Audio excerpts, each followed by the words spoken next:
house was so quiet it sounded staged. 40 years old today, I woke before the city did. On the doorstep sat a plain brown package, damp with dawn. No return address, shaky handwriting, my name, and nothing else. I carried it to the table and just listened. Old wood ticked. The fridge hummed a nervous alto. I slit the tape. Air shifted like a curtain in surgery.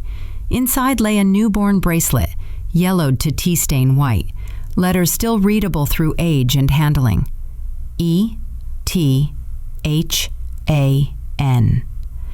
My breath clipped into pieces against my teeth. My name is Daniel. Ethan does not belong to me. Under the bracelet, a black and white hospital photograph waited. 2 bassinets, pushed close as if sharing one breath. The tags were blunt and bureaucratic. Baby A and Baby B. You already know which birthday this picture fits. You already know which one I was told I am. I pressed the photo flat, as if truth were wrinkled paper. Evidence does not shout, it repeats. I set the bracelet at 12 o'clock on the table. I set the photo at 6, eyes measuring distances. How many inches wide is a lie when held to light? My mother always called me her only child. My father never argued with the comfort of that. Every document in my life dutifully kept the story. The bracelet simply refused to sign along the dotted line. Smell is memory's bailiff. The plastic held hospital air, powder, iodine, and something colder than antiseptic, procedure. I tried my mother's number, then killed the call. Questions like these cannot live over telephone wire. They require chairs, a table, and the weight of eyes.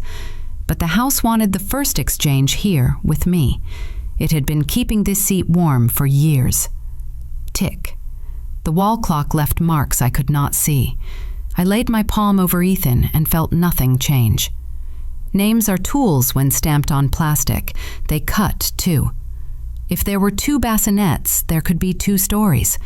If there were 2 stories, one has been rehearsed well. And if one was rehearsed, someone signed the choreography. So here is where we begin, not with tears, with exhibits on a kitchen table and a simple oath. I will not move an inch without a receipt. Look closely at my hands, the bracelet, the photo. Count with me, out loud, before anyone else does. Ready? 1 tag, 2 cribs, 1 wrong name, 1 right question. Grandma's gavel, I say, so you know the rules up front. Real families, real receipts. No prophecy, only paper and plastic. If a claim can't stand alone, it doesn't stand at all. Here's today's promise, set down like exhibits on felt. Exhibit 1. The transfer protocol that should never exist. It names a guardian outside the crib and outside reason. You will see the block letters and the midnight timestamp. You will see what's peeled and what refused to peel. Exhibit 2. Visitor badge 1043, signed out and unreturned. A small square of plastic that outlived its chain of custody. It tells you who walked, not just who signed. It rattles when truth shakes the frame of the door. Exhibit 3. A court-supervised DNA result, not a mailer. Chain of custody intact, judge in the room. No lost in transit, no cousin math, no wishful thinking. When we arrive there, the paper will speak slowly. Numbers will either kneel or they won't.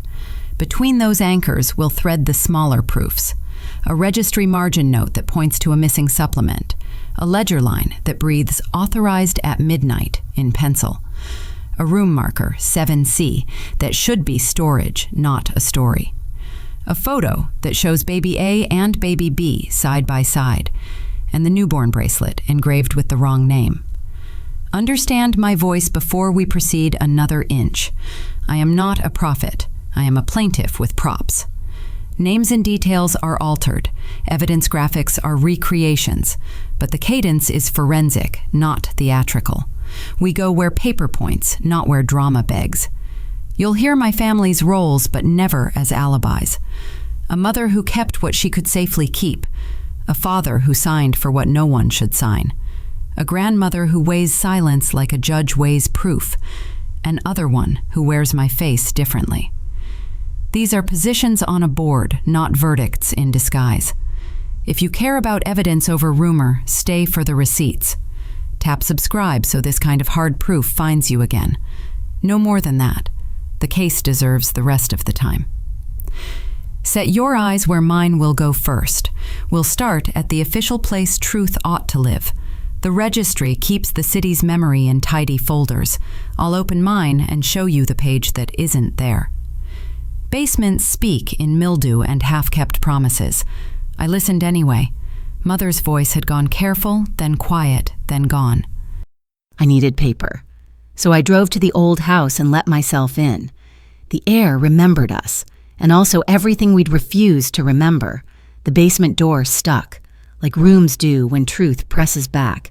I pulled hard, felt the wood relent, and found the chain.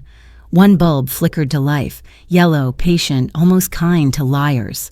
Boxes faced me with my father's tidy, disciplined handwriting. Taxes, receipts, winter gear, memory disguised as inventory and order. Near the far wall, a trunk hid under a gray tarp. No label, no ritual neatness, just dust and an argument. The latch complained, then opened like a mouth relieved to speak. Inside, folders tied with string and the smell of old toner. I lifted one. Carter, Infant A. Beneath it, Carter, Infant B. My hands shook, but my eyes stayed dry and working. Infant A read like a nurse's prayer. Weights, dates, signatures, routine. Infant B was a map with roads erased after midnight. Margins chewed by corrections. Names crossed out with impatient strokes. On the last sheet, a red ink stamp insisted, transferred. No destination, no attending. Just the verb, standing alone like blame. I laid the two folders side by side and counted breaths. 2 charts, one complete, one gnawed down to its bones. Evidence does not comfort, it arranges the room around your pulse. I photographed the covers, then the transferred stamp, then the gaps. Receipts on a screen are still receipts. Liars hate screenshots. Something scraped overhead. A slow drag, then the house went still. I killed the bulb, waited, and learned silence has different flavors. This was the kind that watches, not the kind that sleeps. I pocketed copies, retied strings, and put dust back where it lived. On the stairs, the wood counted every step like a witness. Upstairs, I spread the scans on my kitchen table's clean face. Bracelet at 12 o'clock, Infant A at 3, Infant B at 9. The photo of baby A/B anchored 6 as before. A circle of proof around a single wrong name, Ethan. If a file says transferred, a ledger should say where and when. I needed the city's memory, not just my family's version. Where truth is supposed to live between columns and dates. Where pencil notes survive even when pages go missing. I picked up the folders, the phone, and the bracelet. Then I aimed the car toward the registry, where gaps have margins. The registry keeps the city's memory in straight lines. I asked for mine and signed the neat request slip. Fluorescents hummed. Drawers murmured open like old, careful throats. A clerk fetched my file and set it down gently. Admission, wait, time. Order calmed the page like anesthesia. Then the calm snapped. A seam where paper should continue. Between admission and discharge lived a blank, surgical absence. In the margin, faint pencil whispered, twin entry, see supplemental. There was no supplemental. The folder pretended it never existed. Is this complete? I asked, keeping breath even and small. He checked footers, stamps, staples that knew their duties. It notes an attachment, he said, but the attachment is missing. Files don't lose themselves. They're taught to vanish politely. He scanned what remained while I photographed the gap. Absence is also evidence, if you frame it correctly. On the clerk's cart sat a ledger copy, microfilmed. Birth year? He asked, already rolling to the reader. Numbers marched by, rooms, hours, initials, bassinet letters A/B. There, 7C, 2 entries in the same hour block. Beside B, a pencil mark like a cautious check. In the notes column, authorized at midnight, permission when no one watches. He printed the square that mattered. Paper warmed my hands. Proof sometimes arrives like a sigh, not a trumpet. We checked the incident log. Same week, same floor. One line circled itself. Door 7C, ajar after midnight. Another line blinked harder. Visitor badge 1043, unreturned. I could hear a door latch answer from far years. Names of staff had bled to gray through the copy, but the pattern held regardless of faded signatures. A midnight authorization, an open door, an unreturned badge, a supplemental record that walked itself off the shelf. The bracelet in my pocket cooled against my skin. Truth was building a corridor and pointing me through. "Do you want security to assist?" the clerk offered softly. "No," I said, and meant not yet, not here. This wasn't a chase, it was a reconstruction with receipts. I signed for copies and folded the ledger square. Outside, noon light looked like hospital light in disguise. I set the pencil note against the authorized at midnight timestamp. The page made a soft sound, like a door testing hinges. If the registry's memory had a hole, the building wouldn't.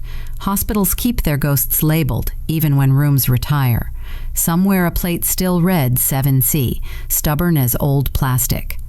If paper pointed there, my feet would follow the ink.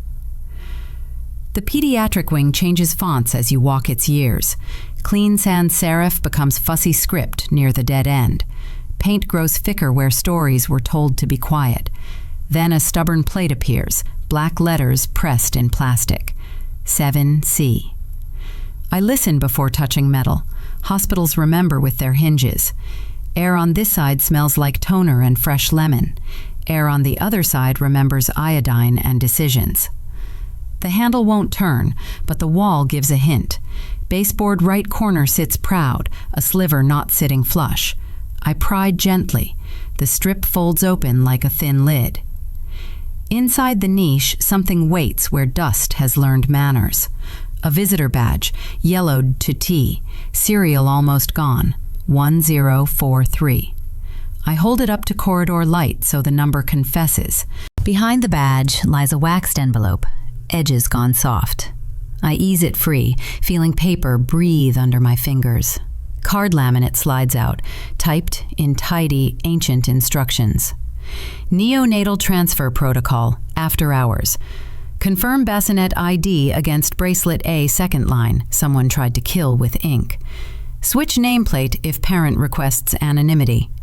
The strikeout only shouts louder. At the bottom, space for a guardian to claim custody. There, under peeled ink scars, the ghost of a signature. The beginning stroke of an R, then the rest like pulled tape. Guardian, R. Carter, the imprint still readable in the paper's memory. I set the badge on my palm beside the bracelet. Plastic answers plastic. Circles recognize the wrists they circled. On the door jamb, pencil marks live where paint forgot them. 2 faint crosses at handle height, one labeled authorized at midnight. The ledger square in my pocket nods in confirmation. Paper agrees with wall. Wall agrees with silence. I try the latch again, courteous, as if asking permission. It declines. So I press where the maintenance tongue hides. Metal sighs like a tired throat that knows my family.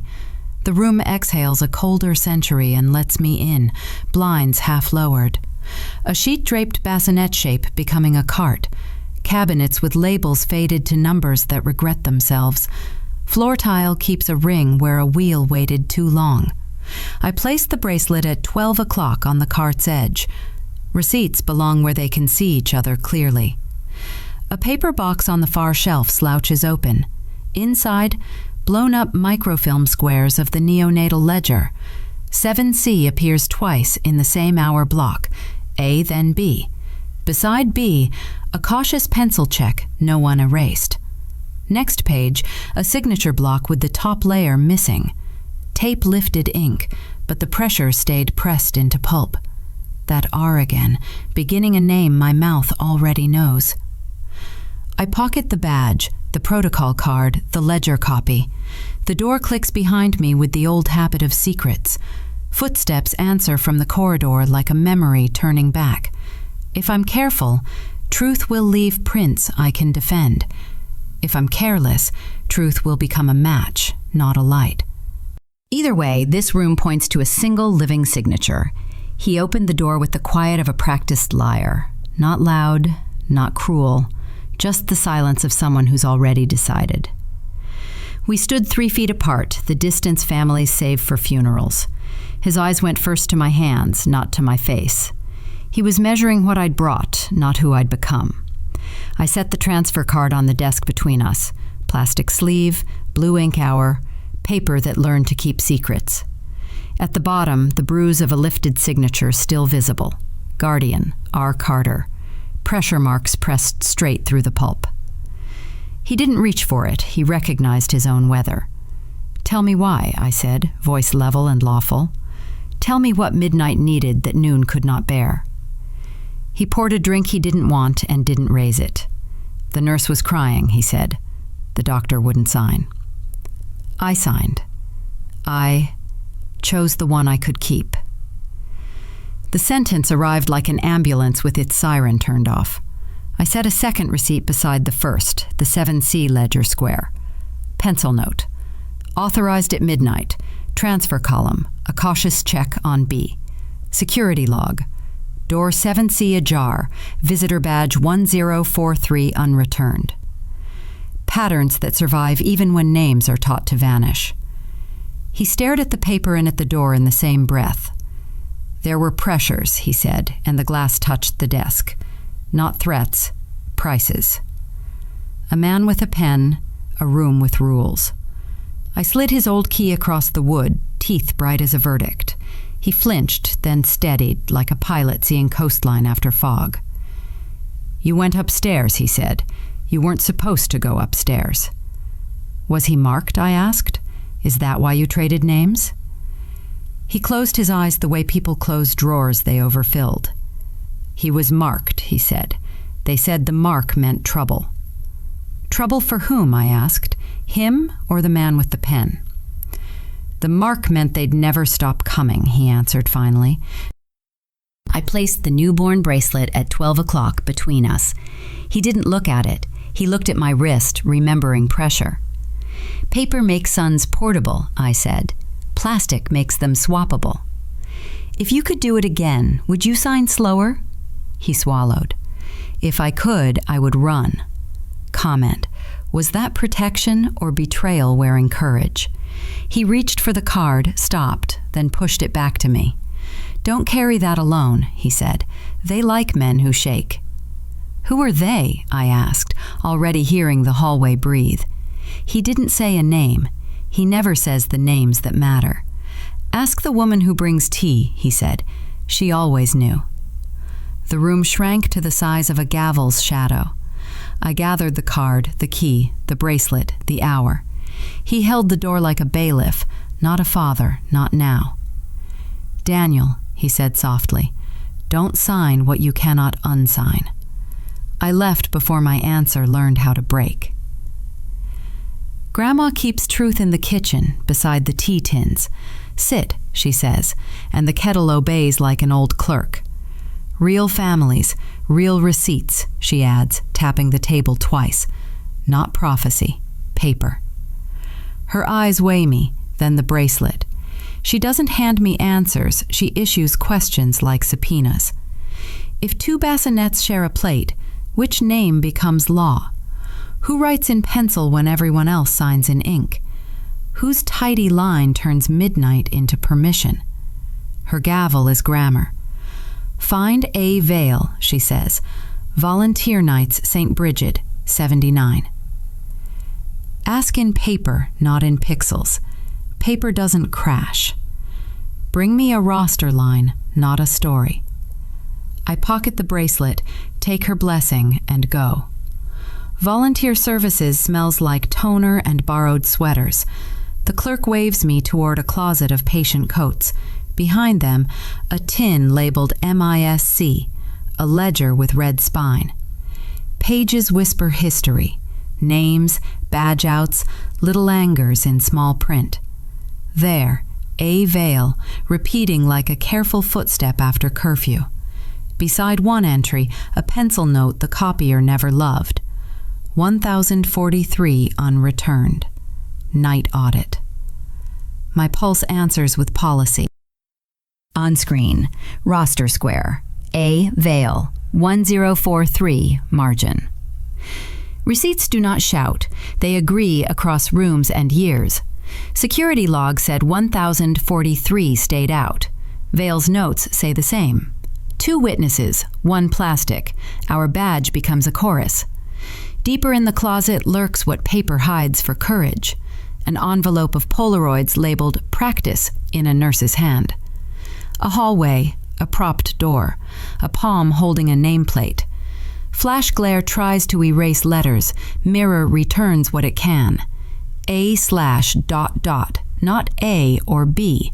A/B as one plate, one switchable truth. Under it, a scrap in Vale's thin, stubborn script. If they switch the plate, switch the bracelet back. I lay today's circle of proof like a clock again. 12. The newborn bracelet engraved with the wrong right name. 3. A. Vale on the roster. 1043 unreturned in the margin. 6. The A/B plate caught mid-air, practice, night before. 9. A penciled verb that curdles the stomach, rehearsed. Every digit points to what midnight rehearsed as policy. Grandma's voice rides the fluorescent hum. Names spend easy. Spend evidence slow. I photograph every gouge, glare, and ghost. On my way out, the hall goes quiet in a knowing way. A shadow detaches, phone half raised, angle careful as intent. I lift my hand to my temple, face scramble trick, unlearned grace, and keep walking, the closet's breath still cold on my sleeves. Outside, glass throws me a version of my face back.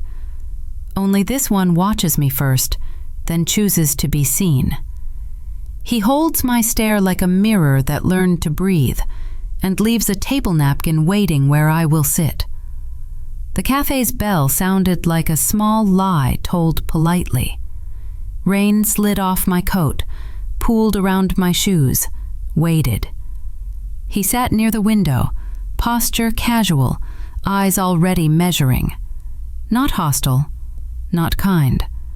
The calm of someone rehearsed. I stopped one table away and let silence name us. He looked at my left hand, then the right, then up. Good, he said softly. You left the bracelet at home. Names spend easy. Evidence spends slower. I stayed quiet. On the saucer, a triangle of napkin waited like a summons. I unfolded it and read 3 even words. Don't say Ethan. He watched my mouth to make sure the name stayed caged. Keep it that way, he said, for both our sakes. Receipt time. I set down what he'd already placed. A cash slip, 2 Americanos, signature E. Carter, ink still damp. Beside it, a 1979 dime, date bright as a Gavel thud. Props are recreations, I told the camera, but the records aren't. Why me? I asked, keeping my voice lawful and low. Because they could keep you, he said. I was marked. How marked? I asked. Paper? Wrist? A note in pencil? He turned his wrist. A pale band answered more carefully than words. He slid a sealed sleeve across the table, edges fogged. Inside, a photo I knew too well. Fairmont C12, bottom drawer. Agnes's world, lavender, ink, and rules that resisted midnight. You took her envelope, he said. Don't open it alone. Tell me your first name, I said, choosing one cruel question. Not here, he answered. Pick rooms that forget, not remember. The hospital remembers, I said. So does room 7C. He smiled without joy. then stop feeding it new oxygen. We traded geography like chess moves and left time alone. Tomorrow, he said. Atrium fountain, noon. Bring Veil's envelope. And the bracelet? I asked, reflex trying to finish the circuit. It tells the wrong story if you hold it wrong, he said. I placed one more receipt between us to anchor the thing. The AB nameplate photo, Agnes's practice, scrawled on the back. If they switch the plate, switch the bracelet back, I said. He breathed in once, slow, like someone labeling a scar. Your family isn't the only ledger, he said finally. Mine balances too, just with different ink. You signed E. Carter, I said. Why borrow the surname? So you'd know I'm not a ghost, he answered, eyes steady. He stood, chair legs, whispering a practiced exit onto tile. Count your receipts, he said. You'll need them where we're going. He left the napkin and the dime and took the weather with him. I boxed the props, then boxed my pulse until it listened. Court doesn't care about feelings, it cares about custody. Custody of paper, custody of blood, custody of time. David met me on the courthouse steps with 2 envelopes. Property and probate, he said. And the thing they fear. Inside the first, a copy of the contested will. Thick strokes, practice loops, too consistent for a living hand. Real signatures breathe. Forgery holds its breath and never exhales. We placed a macro of the R. Carter flourish under light. 2 dates, identical tremor, identical pressure. Statistical nonsense. The judge's clerk initialed receipt. Chain began at the door. Inside the second, a sealed DNA kit with custody stickers. Numbered seals, witness lines, spaces where doubt fails paperwork. Supervision tomorrow, David said. Court officer present, lab courier waiting. No mailers, no cousins, no weekend delays, he added. We sample all parties, then escort the vials ourselves. Across the aisle, the archivist sat behind defense counsel. Dark bob neat, eyes unreadable, hands visible and empty. Beside her, a folder tabbed, Transfers Neonatal in gray. She saw me see it and didn't change her face. People who live with records learn restraint. Pages talk for them. Defense moved first with confidence a pen can buy. They slid the will across like a sermon about order. They called it pretermitted, equitable, inevitable, anything but wrong. David stood, voice low, and asked for the lights down. On screen, the identical twins of a forged flourish, then the stop motion of pressure points that don't repeat naturally. The judge leaned forward, saw the loop copy itself twice. Foundation is troubling, she said. Authentication reserved for trial.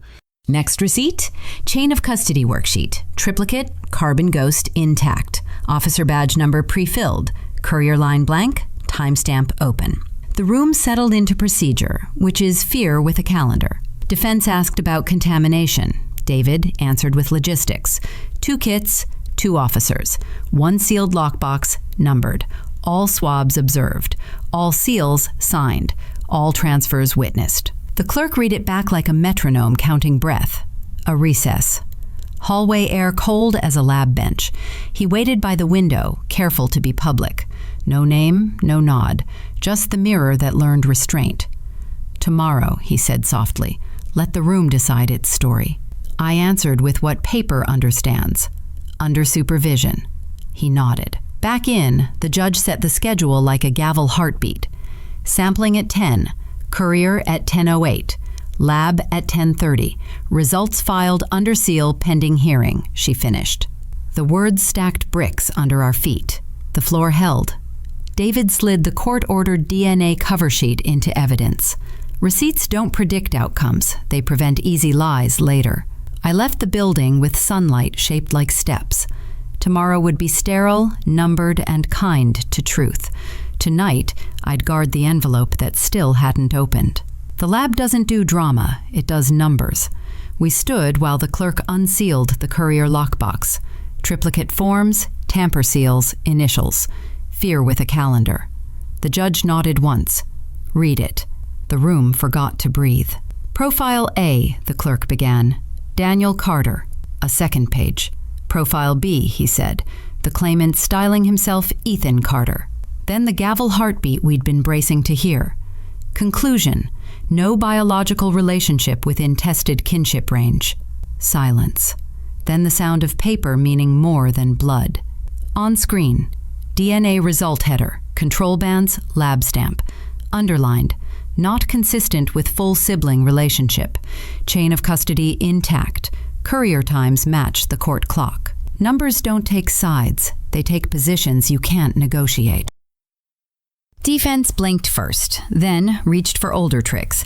They floated the will like a life raft made of ink. David lifted the macro again, the flourish that cloned itself twice. Real signatures breathe, he said. This one holds its breath. The judge held the page to the light and saw it too. Across the aisle, the archivist didn't touch a thing. Her folder tab read transfers/neonatal, gray as winter. She watched the stamps land, exhibit, admitted, under seal, steadily. Some people live where records become weather and never blink. Then Grandma cleared a space inside the air. She stood like kitchen stand, practical, warm, unafraid of heat. "Your Honor," she said, "we've brought receipts, not rumors. Family isn't what they hide, it's what they reveal." A sentence that set the room's shoulders down, then straight. The judge read from the bench, voice trimmed to bone. "Forging concerns noted. DNA dispositive. Petition denied with prejudice. Daniel Carter is the rightful heir under controlling law." The stamp hit twice, ordered, and then filed, like small thunder. I felt the room reassemble itself around a truer map. Final receipt, the cover sheet. Court-ordered DNA. Seal unbroken, now broken. Back pocket. The cafe slip signed E. Carter, only useful as misdirection. Front pocket. The newborn bracelet, still cold, still dangerous if misread. Evidence doesn't hug, it holds.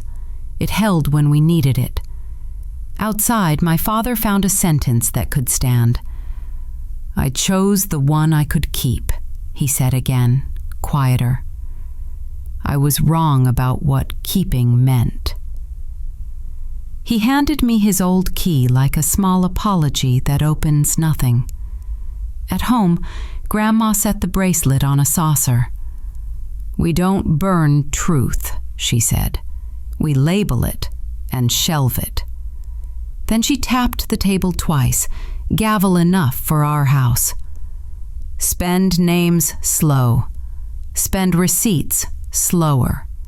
Spend mercy fastest." Your turn, jury of the living. Was that protection or betrayal wearing courage? Drop your verdict below. It will outlive the ad break. Night makes kitchens honest. We cleared a place for paper.